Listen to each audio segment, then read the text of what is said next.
Good morning, students. How are you? I am hoping that you are fit and fine. Good morning बच्चों।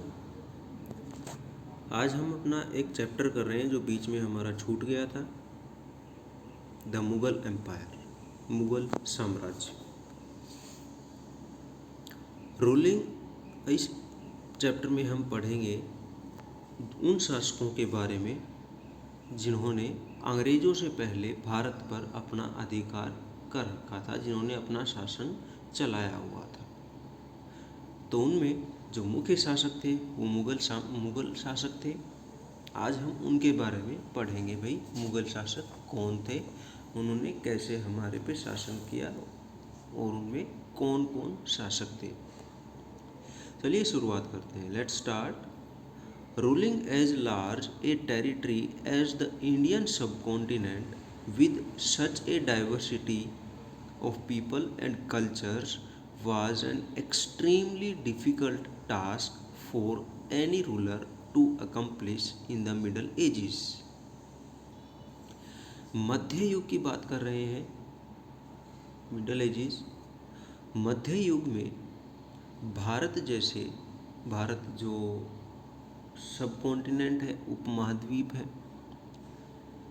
इतने बड़े साम्राज्य पर, इतने बड़े राज्य पर, टेरिटरी एरिया जिसे हम कहते हैं, इतने बड़े राज्य पर शासन करना बहुत मुश्किल था, जिसमें इतने सारे लोग, डाइवर्सिटी, अलग अलग भिन्नताओं के साथ कि जो लोग थे, और कल्चर्स और उनके संस्कृतियाँ थी।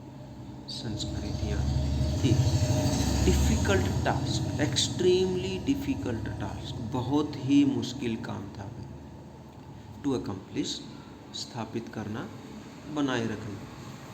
भाई, भारत जैसे विशाल उपमहाद्वीप में, जिसमें बहुत सारे तरह के लोग और उनके संस्कृतियाँ थी, मध्य युग में शासन करना बहुत ही मुश्किल काम था। Quite in contrast to their predecessors, उनके पूर्ववर्ती जो शासक थे उनके विरोध में, उनके उल्टे, the Mughals created an empire, जो मुगल लोग थे उन्होंने एक साम्राज्य की स्थापना की, एम्पायर, साम्राज्य, and accomplished what had hitherto seemed possible for only short periods of time. भाई, जो मुगल थे उन्होंने इस तरह के साम्राज्य की स्थापना की जिसको जो लगता था अब तक, मतलब जो उनके पूर्ववर्ती शासक थे उनके लिए कहा गया है, भाई उनके लिए मुश्किल था थोड़े समय के लिए भी बनाए रखना। From the latter half of the 16th century they expanded their kingdom. भाई, 16वीं शताब्दी थी, उसके आधे के बाद, फ्रॉम द लेटर, बाद में, उसके आधे मतलब आधी 16वीं शताब्दी बीत चुकी थी, उसके बाद they expanded their kingdom from Agra and Delhi, उन्होंने आगरा और दिल्ली से अपने साम्राज्य को बढ़ाना शुरू कर दिया। Until in the 17th century they controlled nearly all of the subcontinent. 17वीं शताब्दी तक भाई उन्होंने क्या किया, कंट्रोल्ड नियरली, भाई नज़दीक लगभग ऑल ऑफ द सब कॉन्टिनेंट, पूरे के पूरे प्रायद्वीप पर अधिकार कर लिया था। भाई, साम्राज्य अपना स्थापित कर लिया था, कंट्रोल कर लिया था। दे इम्पोज्ड स्ट्रक्चर्स ऑफ एडमिनिस्ट्रेशन, भाई उन्होंने लागू किए इस तरह के ढांचे जो कि प्रशासन से जुड़े हुए थे। एडमिनिस्ट्रेशन, प्रशासन, शासन करना, एंड आइडियाज़ ऑफ गवर्नेंस, और शासन करने के, सरकार के इस तरह के आइडियाज़, विचार थे, दैट आउटलास्टेड देयर रूल, जिन्होंने उनके जो शासन को आउटलास्टेड, जारी रखा, आगे भी जारी रखा। लिविंग ए पॉलिटिकल लीगेसी, भाई उनके जाने के बाद जो भी राजनीतिक रूप से जो भी वो हो गई थी, विरासत जो मिली थी आगे के राजाओं को, उनके लिए, that succeeding rulers of the सब continent could not be ignored, भाई आगे आने वाले शासकों ने भी उनके जो लेगेसी थी, उनके जो विरासत थी, उन्होंने मना नहीं कर पाए, मतलब प्रभावित रहे।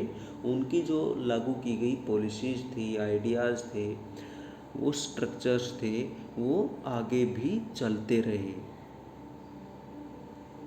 Today, the Prime Minister of India addresses the nation on Independence Day from the ramparts of the Red Fort in Delhi. आज भी जो हमारे प्रधानमंत्री जी हैं वो भारत को, इंडिया को एड्रेस करते हैं, वे संबोधित करते हैं on the nation on independence day. हमारा जो स्वतंत्रता दिवस होता है 15 अगस्त, जो ईच ईयर आता है, हर साल आता है, from the ramparts of the red fort in Delhi, जो लाल किला है जो दिल्ली में, उसके प्राचीर से, the residence of Mughal empires. ये जो रेजिडेंस था, मतलब रिहाइश थी, वहाँ पर रहते थे मुगल एम्पायर्स, शासक वहाँ रहते थे।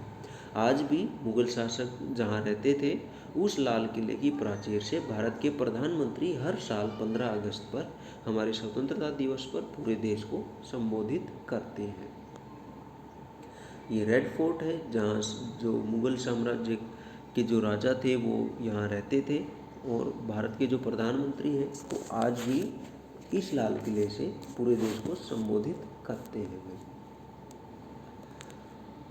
अब नेक्स्ट जो अपना टॉपिक है, who were the Mughals.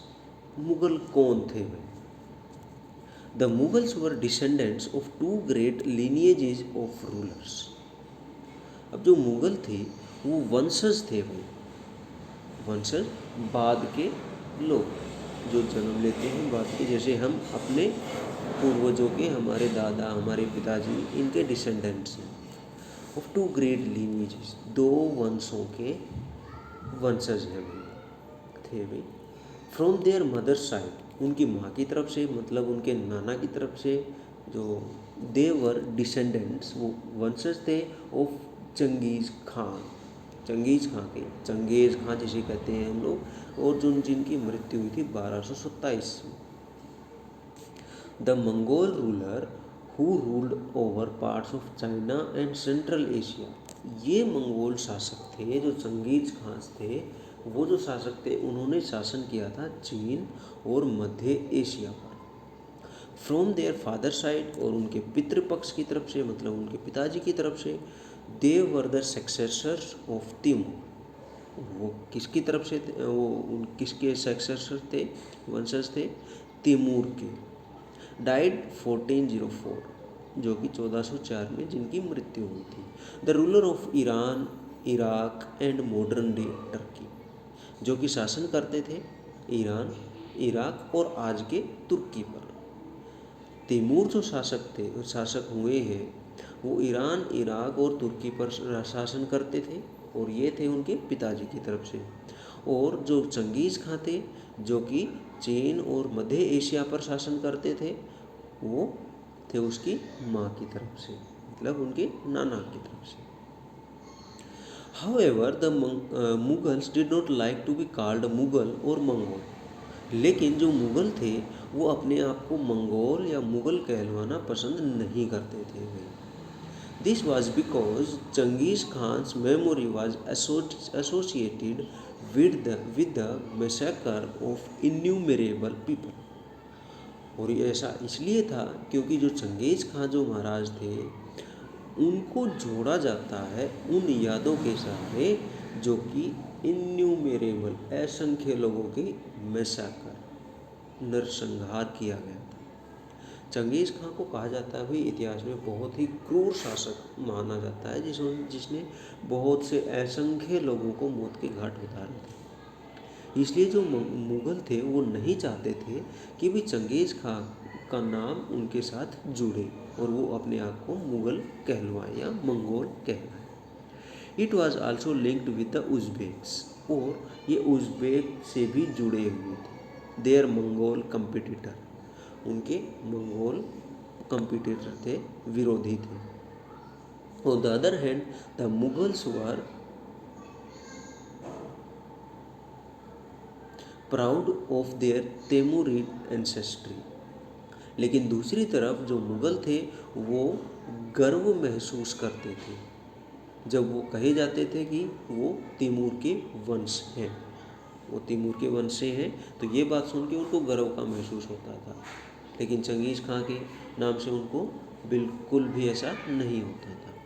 Not least of all because their great ancestor had captured Delhi in 1398, और इसका कारण ये था कि उन्होंने जो उनके एंसेस्टर थे, जो उनके पूर्वज थे, उन्होंने दिल्ली को 1398 में जीत लिया था। मतलब वो इतने क्रूर भी नहीं थे और उन्होंने दिल्ली पर भी विजय हासिल की थी। दे सेलिब्रेटेड देयर जीनियोलॉजी पिक्टोरियली, और ये वंशावली थी जो भाई वो किस किस के वंश के हैं, उनके वंश में कौन कौन है, पिक्टोरियली पिक्चर बना के ये भाई सेलिब्रेट करते थे, उत्सव मनाते थे। Each ruler getting a picture made of Timur and himself, जिसमें कि तैमूर और अपने आप को हर एक राजा दिखाता था। वो इस तरह की पिक्चर बनाते थे जिसमें तैमूर और अपने आप की पिक्चर बनवाते, जिससे भी उनको गर्व का महसूस होता कि हम तैमूर के वंशज हैं। Take a look at picture figure 2, group photograph. अब ये जो पिक्चर है इसमें देखिए यहाँ पे in the middle, see in the middle this is pictured as Timur, Timur. Then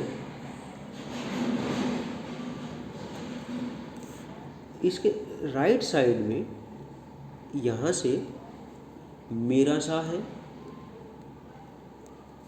then Abu Saeed, और उसके लेफ्ट में है मोहम्मद मिर्ज़ा, उसके बाद उमर शेख जो कि बाबर के पिता थे, देन उसके राइट में थे बाबर, अकबर, हुमायूं, और उसके लेफ्ट में बाबर, अकबर और शाहजहां, और यहाँ है हुमायूं, जहांगीर और औरंगज़ेब। ये इस तरह से अपने को बीच में, मतलब तैमूर के साथ अपने आप को चित्रित करवाते थे।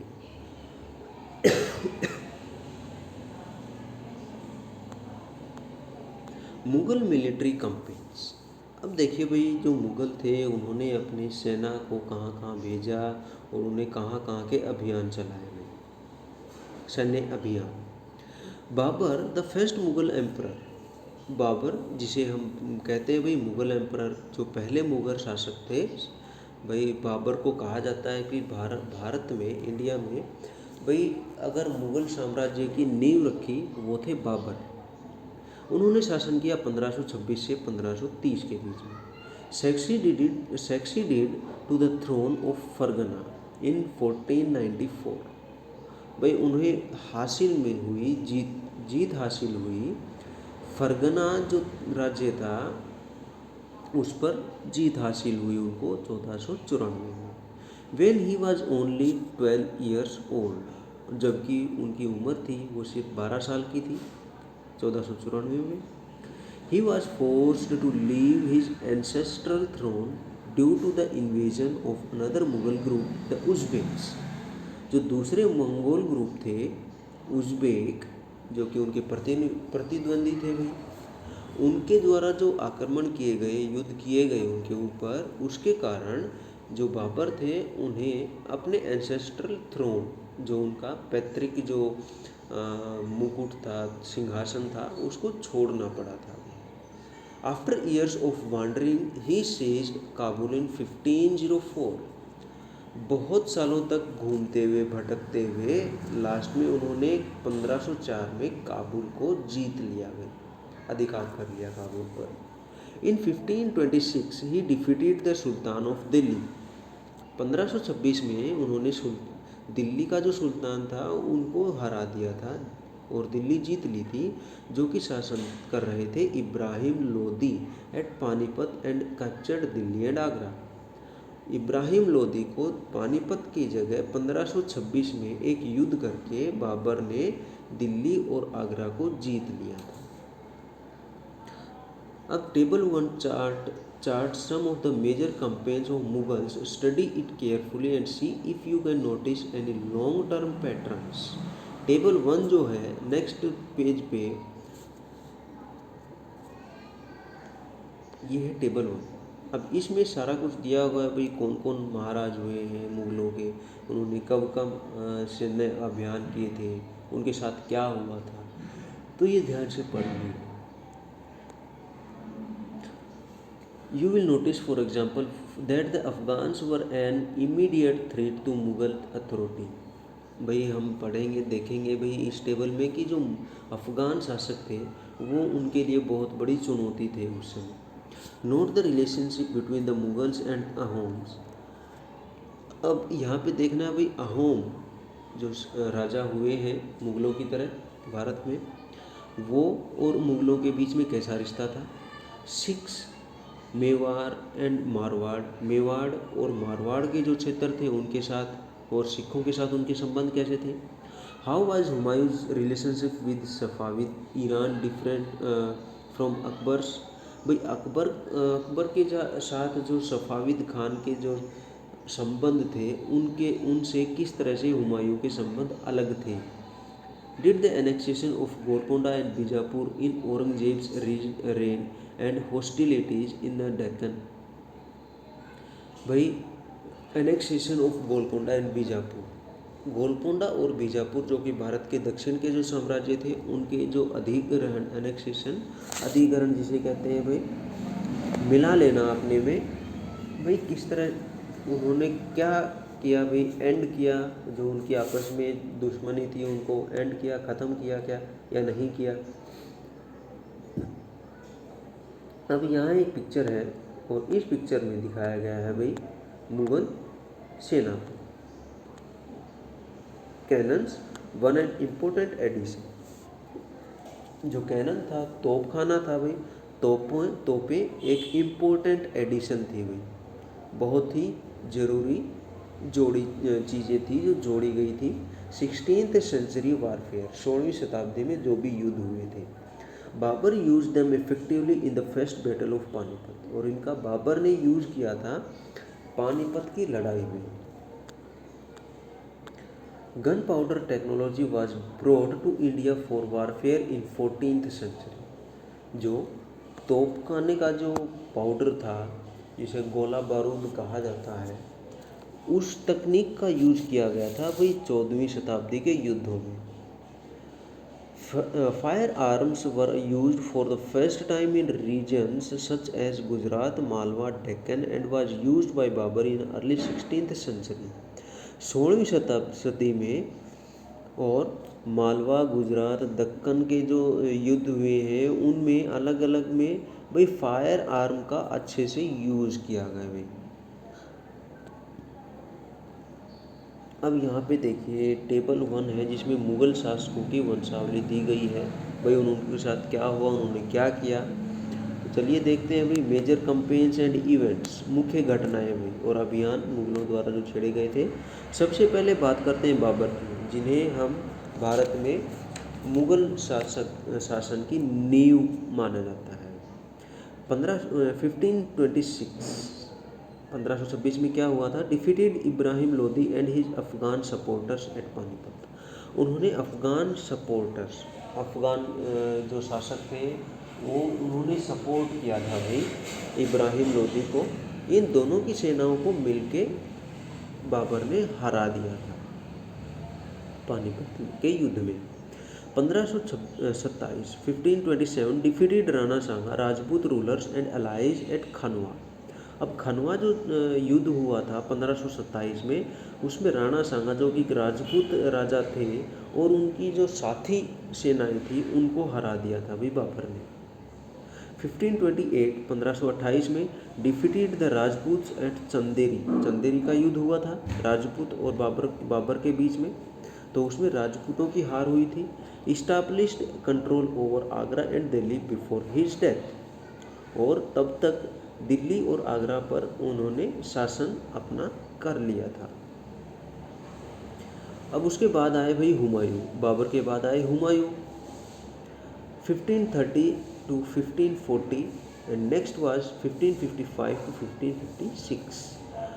फर्स्ट 1530 और 1540 का जो समय था, समय अंतराल था, उसमें क्या क्या हुआ भाई हुमायूं के साथ।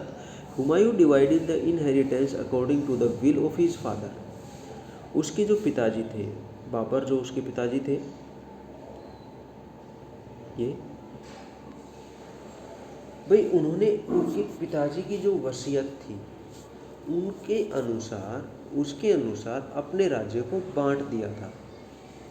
हिज ब्रदर्स वर ईच गिवन ए प्रोविंस, और उसके भाई थे, उनमें वो साम्राज्य बांट दिया था। भाई प्रोविंस होता है क्षेत्र, स्टेट जिसे हम कहते हैं, राज्य जिसे हम कहते हैं, वो बांट दिए थे। The ambitious of his brothers Mirza Kamran weaken Humayun's cause against Afghan competitors. जो भी महत्वाकांक्षी थे, मिर्जा कामरान, उसके भाई थे भाई, वो बहुत महत्वाकांक्षी थे, मतलब उनको थोड़ी चीज़ से संतुष्ट नहीं होने वाला था, उनको बहुत सारी चीज़ें चाहिए थी, बहुत सारा बड़ा सा साम्राज्य चाहिए था, इसलिए वो जल्दबाजी भी करते थे, एम्बिशियस थे, महत्वाकांक्षी थे। उसके कारण अफगान जो शासक थे उनके खिलाफ हुमायूं कमज़ोर पड़ गए भाई, क्योंकि वो या तो मिर्ज़ा साहब को बचा सकते थे या फिर अफगान शासकों से अपने साम्राज्य को बचा सकते थे। Sher Khan defeated Humayun at Chausa 1539 and Kannauj 1540, forcing him to flee to Iran. Flee मतलब भाग जाना। भाई शेर खान जो थे, अफगान शासक थे, उन्होंने हुमायूं को चौसा में 1539 में और कन्नौज में 1540 में हरा दिया था, जिसके कारण वो ईरान में भागना पड़ा भाई हुमायूं को। In Iran Humayun received help from the Safavid Shah. अब ईरान में जाके हुमायूं को हेल्प मिली हुई सफाविद शाह की, जो ईरान के शासक थे। ही कैप्चर्ड दिल्ली इन 1555। 1555 में उन्होंने दिल्ली को अपने शासन में मतलब जीत लिया था। And died the next year after an accident in his building. उनकी जो इमारत थी, उनका जो घर था, वहाँ पर उनके साथ एक एक्सीडेंट हुआ भाई, छत गिर गई या फिर कोई भी एक्सीडेंट हो सकता है भाई, उस समय उनकी डेथ हो गई थी भाई हुमायूं की। उसके बाद कौन आते हैं? उनके बाद आते हैं अकबर। अकबर के बारे में बहुत सुना होगा आप लोगों ने। अकबर महान कहा जाता है जिसे। Akbar was 13 years old when he became emperor। Akbar 13 साल के थे जब वो राजा बने थे। His reign can be divided into 3 periods। और उनका शासन था, उसको 3 कालों में बांटा जा सकता है। फर्स्ट 1556 to 1570, पहला 1556 से 1570। Akbar became independent at the reign Bairam Khan. ये बैरम खान हुए थे जो उनके संरक्षक थे, मतलब उनको लालन पालन करने वाले, उनके पालने वाले अकबर को। तो भाई उस समय 1556 से 1570 के बीच उन्होंने अपने आप को अलग कर लिया था बैरम खान से। And other members of his domestic staff, उसके जो घरेलू कर्मचारी थे, जो सेवक वगैरह थे, उनसे भी अपने आप को अलग कर लिया था। Military campaigns were launched. Military campaigns were launched against the Suri's and other Afghans. उन्होंने क्या किया भाई, अकबर ने अफगान और जो सूरी शासक थे, शेरशाह सूरी वगैरह थे, उनके खिलाफ युद्ध किए थे भाई, अपने सैन्य अभियान छेड़े थे भाई against the neighbouring kingdoms of Malwa and Gondwana. और उसके साथ साथ जो नेबरिंग राज्य थे, साम्राज्य थे, जिसमें मालवा और गोंडवाना थे, उन पर भी उन्होंने आक्रमण किया भाई। And to suppress the revolt of his half brother Mirza Hakim. और जो उनके जो सौतेले भाई थे, मिर्जा हाकिम, उन्होंने भी विद्रोह कर दिया था, भी मैं अकबर के राज्य को नहीं मानता, मैं अपना राज्य अलग चलाऊँगा। तो उन्होंने विद्रोह कर दिया था। और एंड द उज़्बेक्स, और उज़्बेकों के खिलाफ। तो अकबर ने देखिए यहाँ पे कितनों के खिलाफ युद्ध किए भाई। उज़्बेक थे, अपने भाई थे भाई, मिर्ज़ा हाकिम थे, सूरीज थे, अफ़गान थे, गोंडवाना के जो शासक थे, मालवा के शासक थे। In 1568 and Sisodia capital of Chittoor was seized and in 1569 Ranthambore. 1568 में उन्होंने सिसोदिया साम्राज्य की राजधानी थी जो चित्तूर, और 1569 में रणथंभौर जो राजस्थान में था भाई, उन दोनों को जीत लिया। अब सेकंड सेशन जो सेकंड पार्ट था वो कब से कब तक था, 1570 से लेकर 1585, 1570 से 1585 के बीच जो काल था, उसमें क्या किया अकबर ने। Military campaigns in Gujarat were followed by campaigns in the east in Bihar, Bengal and Orissa. इस टाइम उन्होंने क्या किया, बिहार, बंगाल और उड़ीसा और गुजरात में अपने सैन्य अभियान शुरू किए गए। These campaigns were complicated by the 1579-1580 revolt in support of Mirza हाकिम। भाई इन सब में सबसे मुश्किल जो काम था, टाइम था, वो था 1579 और 1580 के बीच का जो विद्रोह था। उसके भाई थे, सौतेले भाई थे मिर्जा हाकिम का, वो सबसे मुश्किल अभियान था। अदरवाइज उन्होंने ये सारे जीत लिए थे, बिहार, बंगाल, उड़ीसा के और गुजरात के। और तीसरा जो काल था, third period of the time was 1585 to 1605। 1585 से 1605 का जो टाइम था, expansion of Akbar's empire. Akbar के जो शासन का एक्सपेंशन था भाई, विस्तार किया था अकबर ने। Campaigns were launched in the north ई वेस्ट। अब भाई उन्होंने गुजरात, राजस्थान को जीत लिया था, तो अब उन्होंने क्या किया अकबर ने, अब इनको छोड़ के नॉर्थ वेस्ट की ओर आगे बढ़ गए। पाकिस्तान, अफ़गानिस्तान की तरफ आगे बढ़ गए, क्योंकि पाकिस्तान उस समय था नहीं, तो अफ़गानिस्तान की तरफ आगे बढ़ गए। Kandahar was seized from the Safavids. भाई जो कंधार था, सफाविद थे, जो अभी हमने थोड़ी देर पहले देखा था भाई, सफाविद। हुमायूं की हेल्प की थी इन्होंने, सफाविद ने, जो कि भाई ईरान और इस तरह यहाँ के शासक थे। तो अब अकबर ने क्या किया, इन सफाविदों को हरा दिया और कंधार को जीत लिया उनसे। कश्मीर वाज नेक्स्ट, कश्मीर को भी अपने शासन में मिला लिया।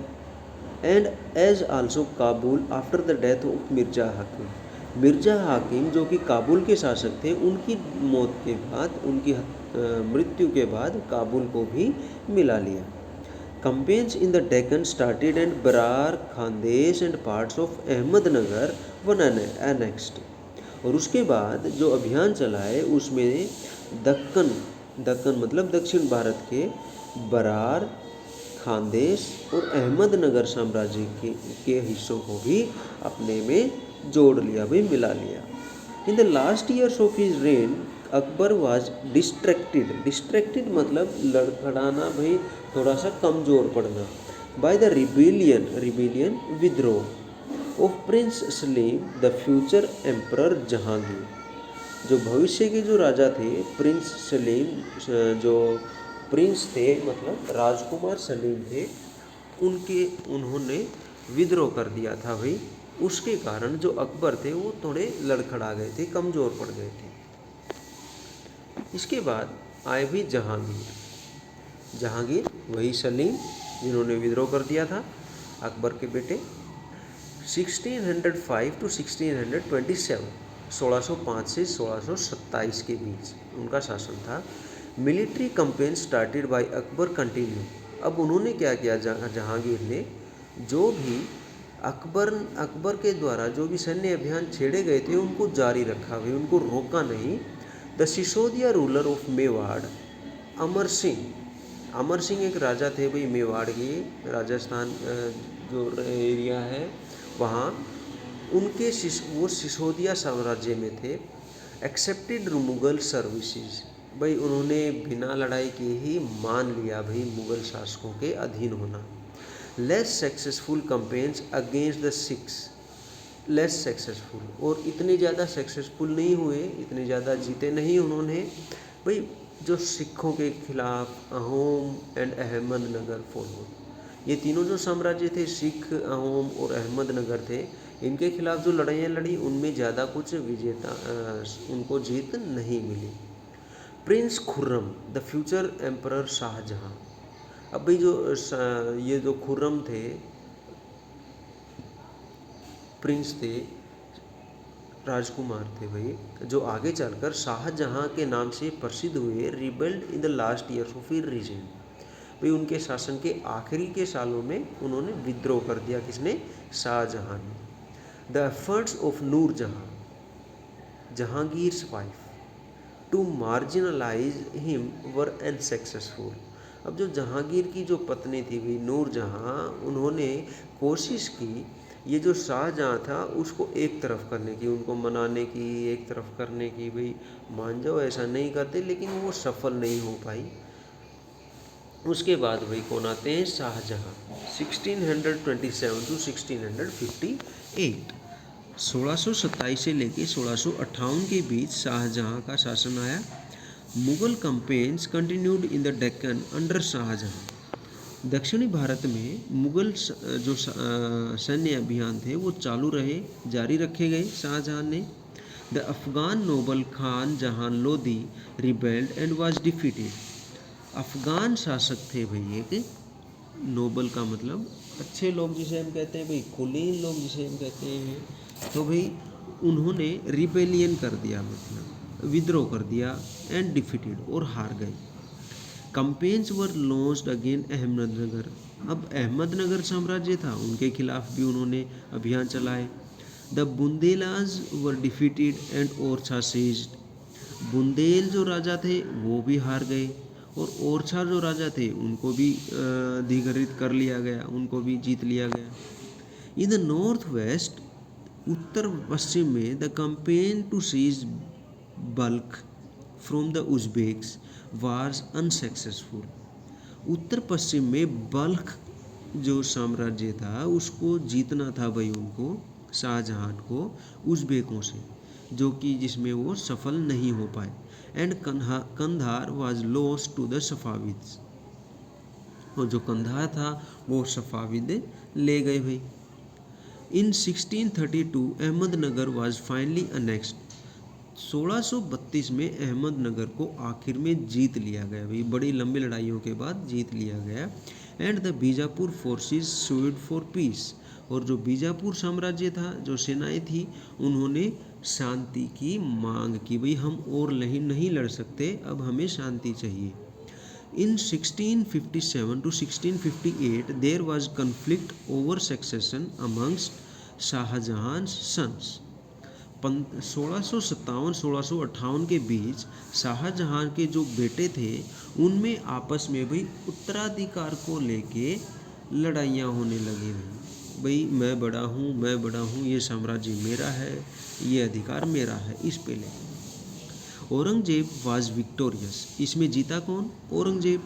एंड हिज 3 ब्रदर्स, और उसके जो 3 भाई थे, including Dara Shikoh were killed, जिसमें दारा शुको भी था, उनकी हत्या कर दी गई, उनको मार दिया गया। शाहजहाँ वाज इम्प्रिजन, शाहजहाँ को जेल में भेज दिया गया। For the rest of his life in Agra, Agra में उसकी बची हुई ज़िंदगी के लिए, पूरे उम्र भर उसको जेल में बितानी पड़ी है।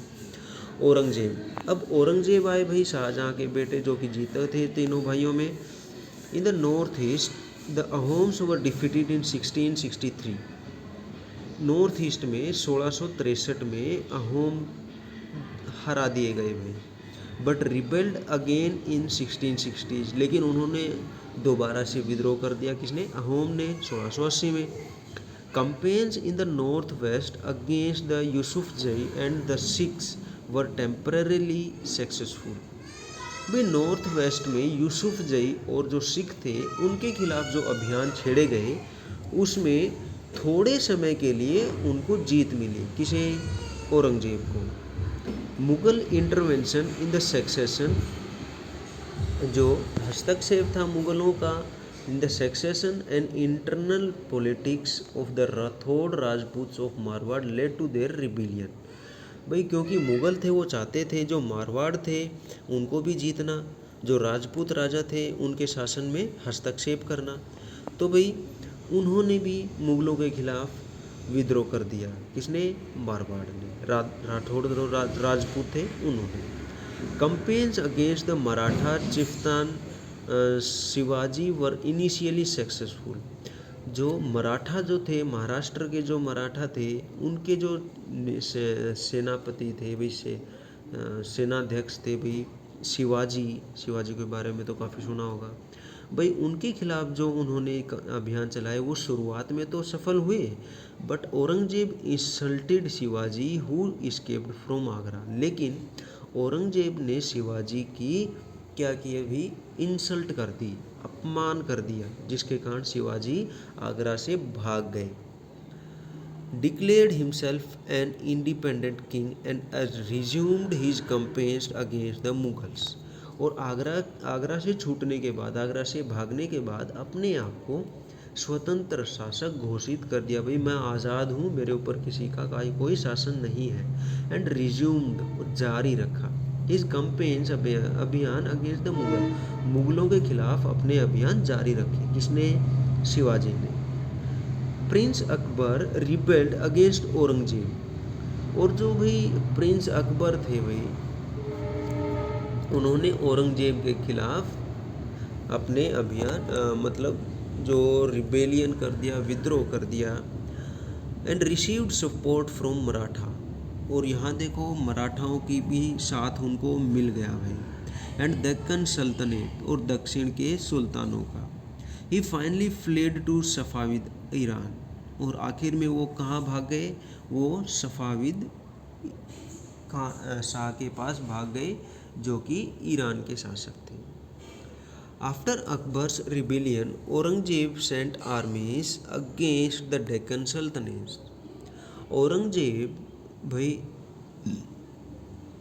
औरंगजेब ने अपनी सेनाएं भेजी दक्षिण भारत में, दक्षिण के सुल्तानों में, जब अकबर ने विद्रोह कर दिया। Bijapur was annexed in 1685 and Golconda in 1687। Bijapur को अपने साम्राज्य में मिला लिया 1685 में, और गोलकोंडा को मिला लिया 1687 में। From 1698, Aurangzeb personally managed campaigns in the Deccan against the Marathas, who started guerrilla warfare। 1698 में औरंगजेब ने व्यक्तिगत रूप से उन अभियानों की अध्यक्षता की, मतलब उन अभियानों को चलाया जिस दक्षिणी भारत की तरफ, जहाँ पर मराठा जो थे उन्होंने गोरिल्ला युद्ध नीति चला रखी थी भाई। क्योंकि मराठा थे वो गोरिल्ला युद्ध में पारंगत थे, तो उनसे लड़ने के लिए औरंगजेब ने अब खुद ही कमान संभाल ली। Aurangzeb also had to face the rebellion in north India of the Sikhs. अभी नॉर्थ इंडिया में, उत्तर भारत में उन्हें जो सिख थे उनका सामना करना पड़ा। जाट्स एंड सतनामीज, ये जो जाट थे और सतनामी थे उनका भी उनको विद्रोह सामना करना पड़ा। In the north east of Ahoms, उत्तर पूर्व में अहोम थे। And the Deccan of Maratha, और दक्षिण में थे Maratha. His death was followed by a succession conflict amongst his son. और जब उनकी डेथ हुई, औरंगजेब की डेथ हुई, तो वहाँ पर एक युद्ध हो गया भाई, आपस में तू मैं हो गई उनके बेटों की, भाई कौन अब राजा बनेगा। तो भाई आज का काम था ये, और हम देखेंगे। अच्छा, इसके बाद अपना एक छोटा सा मैप है भाई, चलिए वो देख लेते हैं भाई। उन्होंने कहाँ कहाँ आक्रमण किए, कहाँ कहाँ उनकी पहुँच हुई। ये भाई भारत जो है इसका पुराना मैप है, और ये जो इसमें कलर्ड पोर्शन है ये मुगलों का है, जहाँ पर उन्होंने अलग अलग अभियान छेड़े, मिलिट्री कंपेन छेड़ी अकबर और औरंगजेब ने। अब यहाँ देखो नॉर्थ वेस्ट में काबुल, कंधार उन्होंने छेड़े भाई, जीते थे भाई नॉर्थ में श्रीनगर कश्मीर 1586 में, फिर लाहौर पंजाब जीत लिया, पानीपत दिल्ली, मथुरा आगरा, फतेहपुर सीकरी, अम्बेर जो कि राजस्थान में, अजमेर, चित्तूर जिसे 1568 में उन्होंने जीत लिया, सिंध गुजरात जिसे 1572 में जीत लिया, बरार मालवा को 1561 में जीत लिया, रणथंबोर 1569 में जीत लिया, इलाहाबाद, पटना, बंगाल, उड़ीसा तक उन्होंने अपना साम्राज्य विस्तार कर लिया था। ठीक है, तो आज का काम इतना था भाई। हमने पढ़ा भाई कौन कौन मेन मुगल साम्राज्य हुए, सम्राट हुए, उन्होंने कब कब लड़ाइयाँ लड़ी।